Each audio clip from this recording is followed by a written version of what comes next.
Tennis fans around the world are interested to know why Novak Djokovic's team see these 5 men, one front row, 4 in second row, including Djokovic's coach Goran Ivanicevic, and especially the guy in purple top, are acting very suspiciously in preparing his drink, which was sent out to him in yellow container at the final of the Bercy Paris on 6 November 2022. They made it more than obvious that they didn't want any onlooker to see what was transpiring.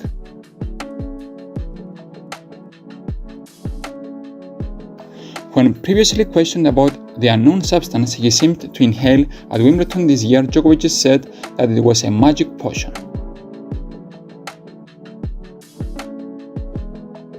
He said, "You'll find out shortly, but I can't talk about it right now." Following his defeat to Rune in the Sunday's final, Djokovic was not questioned about the drink.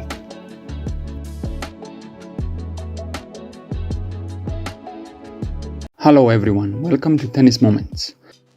Carlos Alcaraz became the youngest world number 1 in tennis history after winning his first Grand Slam title at the US Open this year. After winning the US Open, Carlos stated, "It's crazy for me. I've never thought that I was going to achieve something like that at 19 years old. So everything came so fast," Alcaraz said. "For me, it's unbelievable. It's something I dreamed since I was a kid, since I started playing tennis." But what are Carlos Alcaraz's attributes that helped him become the youngest number 1 in tennis history? Number 1. His explosive movement on the court. Carlos Alcaraz's court coverage is one of the best, if not the best, in the men's circuit. He's able to move fast on the ball and defend extremely well from all positions. Casper Ruud stated, "It makes us other players feel like you need to paint the lines, sort of, to be able to hit a winner," he said. And sometimes even that's not enough. Alcaraz is fast, very quick, he's a great mover. Because he is able to move fast, he can take the ball early and reduce the reaction time for his opponents. Thus, his great speed allows him to switch between the aggressive and defensive styles of play literally in every point, as he is able to defend when needed, but also to be aggressive and finish the points at the net due to its fast forward movement. Powerful forehand. Alcaraz possesses one of the most powerful forehands in the game, as he is able to create both tremendous amounts of power and spin from that side. He starts his forehand motion very early, Radoglu said in an Instagram video. He positions his body and starts his backswing well before the ball touches the ground. His preparation is short and simple. This gives him plenty of time to prepare for the ball and avoid being late. With enough time to prepare for the shot, Alcaraz likes to stay aggressive, taking the ball early and unloading at the right opportunity, leaving opponents on the back foot. Alcaraz's average forehand speed during this year's US Open tournament was 78 miles per hour, 3 miles per hour faster than the rest of the men's field. Number 3. Great coach and team around him. Alcaraz has one of the top coaches in the world, a fellow Spaniard named Juan Carlos Ferrero, who was formerly ranked first in the world, to help him improve his mental and emotional control. Alcaraz is receiving assistance from Federer in relieving pressure as he moves away from his comfort zone. Alcaraz will eventually learn how to handle the pressure of competing at the highest level as he gains experience. Number 4. Carlos Alcaraz's attitude, passion and devotion for the game. Carlos has grown to have a positive mindset.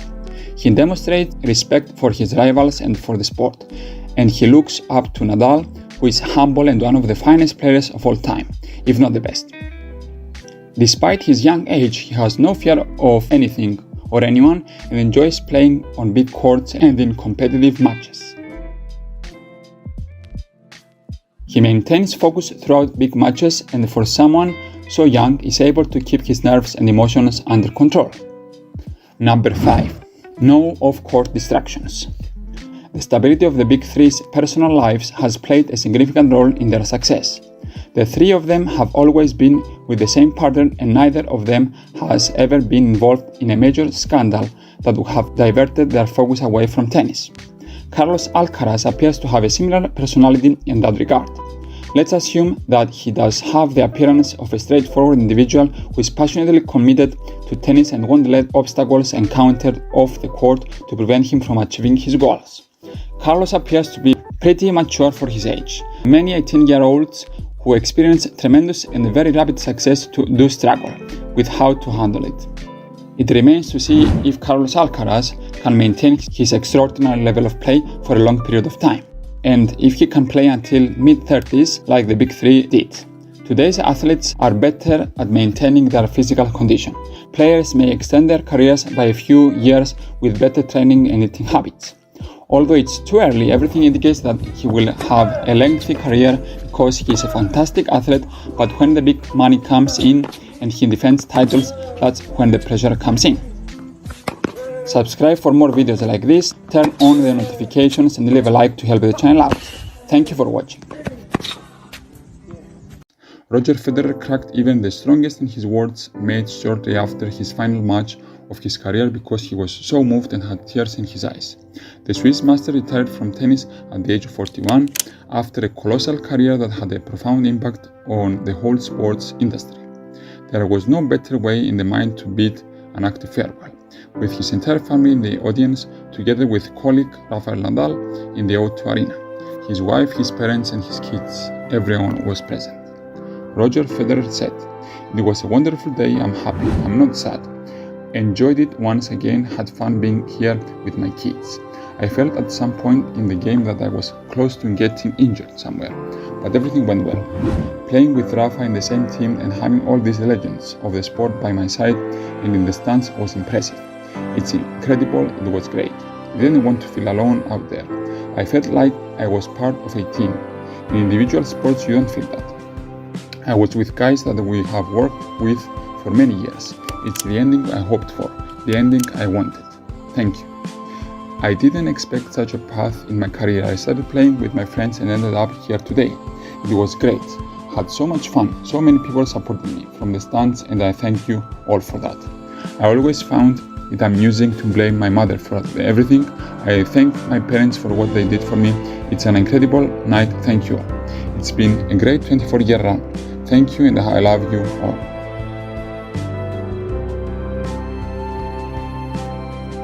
Despite being down 2 sets in his quarterfinal against Jannik Sinner, Novak Djokovic is 2 victories away from a 4th consecutive title at Wimbledon.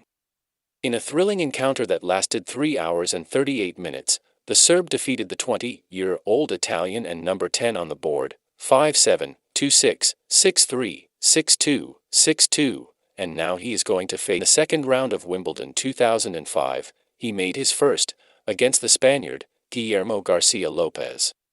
Now, 13 months after the most recent against Tsitsipas in Roland Garros, the 35-year-old has done it again. He put the Serb on the ropes, winning 12 of the 15 games of the match, after Novak's 4-1 lead in the first set, but he did not manage to celebrate the most important victory of his career. This was the 11th qualification for Novak Djokovic in the semi-final stage of Wimbledon and the 43rd overall in his career, in a major event. Win in 4 sets for Nadal in the opening round of US Open. Rafael Nadal battled back and won the following 3 sets in his match against Ricky Hijikata, despite dropping the opening set. This was Rafael Nadal's first victory since Wimbledon and 20th in Grand Slams this year.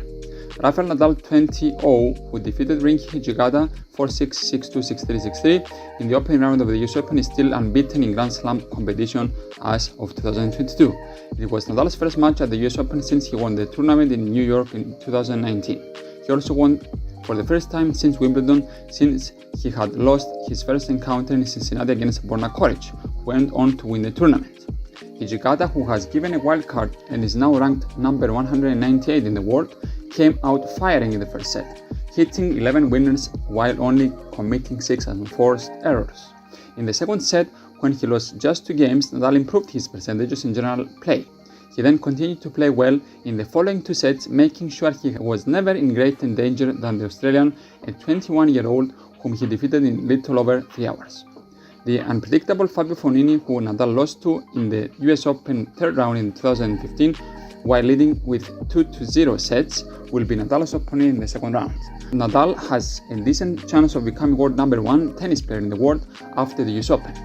Fognini came back from 0-2 sets yesterday, beating Aslan Karatsev 1-6, 5-7, 6-4, 6-1, 6-4. Hello everyone, hope you're all doing well. Andy Murray and Emil Ruusuvuori practiced last year in Stockholm Open. Enjoy their practice from a court level view. Andy Murray reached the quarterfinal after beating Jannik Sinner, where he lost to the American Tommy Paul, who eventually was crowned champion. This year, Andy Murray is not participating in Stockholm Open that starts tomorrow. Emil Ruusuvuori will start his campaign tomorrow playing against the Portuguese João Sousa. Stockholm Open is played on indoor hardcourts.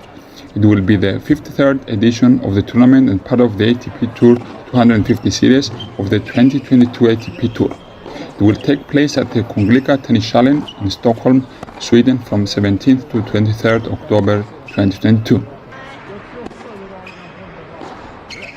Stefanos Tsitsipas will be number 1 in the Stockholm Open draw this week, where Francis Tiafoe, Grigor Dimitrov, Denis Shapovalov and Cameron Norrie, among others, will also compete.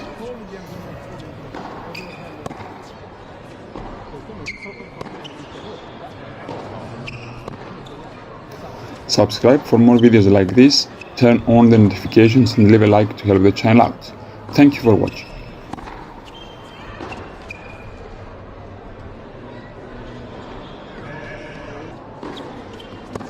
Novak Djokovic and Daniil Medvedev have previously faced off 10 times, with the Serb holding a 6-4 advantage. In the 2021 Rolex Paris Masters, where they last met, Djokovic got revenge for losing to the US Open final that year. Given that both players displayed flawless tennis throughout the week in Kazakhstan, the matchup between the Grand Slam champions promised to be exciting. Djokovic is renowned for playing with consistency. The Serb not only has one of the best returns in the tennis history, but he also serves brilliantly. He moves well on the court, he is comfortable hitting winners off of both sides and seeks to wear down his opponents by consistently keeping the ball in play. Medvedev still moves around the court with good quickness, just like the 35-year-old. He is known for his unconventional playing approach. The Russian typically makes unpredictable movements, and he also has a good sense of how his opponent plays. Medvedev will have to work extra hard to shift the pace of rallies and interrupt the momentum against a player of Djokovic's quality in order to confuse his opponent. In addition, the Russian will attempt to get some free points by playing powerful serves against the outstanding returner. Due to his extended absence from the ATP circuit, Novak Djokovic appears to be in good physical and mental shape for the season's final stretch. He has had a 2022 season that is unusual. Due to being unvaccinated, the 21-time Grand Slam winner was unable to compete in Australia and North America. But despite the challenges, he was still able to win 3 more titles, including the Tel Aviv Open, Wimbledon and the Italian Open. This year, the Serb has a 31-6 win-loss record. The season saw Daniil Medvedev win 40 matches while losing only 14. The Los Cabos Open in August was where Medvedev won his only title in 2022. Subscribe for more videos like this, turn on the notifications and leave a like to help the channel out.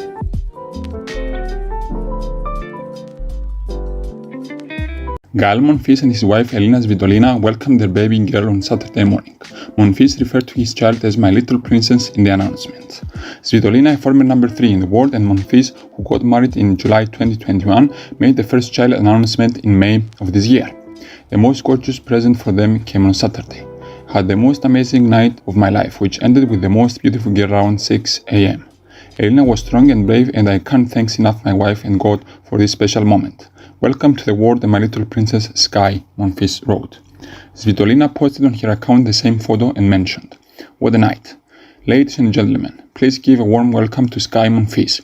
Can't thank enough my husband to live through this unforgettable moment with me." After giving birth to her baby, Ukrainian Svitolina, who last competed at the Miami Open in March of this year, has not yet said if she would return playing professional tennis. While Monfils has yet to complete his comeback, he missed the US Open due to a foot injury. After having a minor procedure on his right foot earlier this year, the 36-year-old Frenchman missed 3 months of competition, including the French Open.